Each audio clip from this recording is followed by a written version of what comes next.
Hello. Hello தம்பி. சொல்லுங்க. தம்பி, உங்க வீடியோ ஒன்று பார்த்தேன். சரி, அடுத்து? தம்பி, உங்ககிட்ட இருக்கிற பணம் என்னுடையதான்ப்பா. நான் தான்ப்பா அந்த 10 லட்சம் ரூபாயை தொலைச்சிட்டேன். ஐயா, நீங்க எங்க தொலைச்சிங்க, எத்தனை மணிக்கு தொலைச்சிங்கன்னு அதை கொஞ்சம் தெளிவா சொல்றீங்களா? தம்பி, ராமாபுரத்தாண்ட வரும்போது தான்ப்பா தொலைச்சேன்.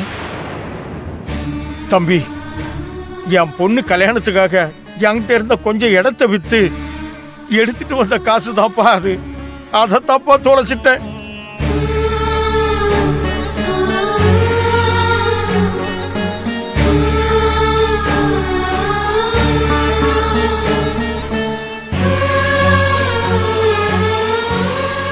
ஐயா, என்ன தப்பா எடுத்துக்காதீங்க.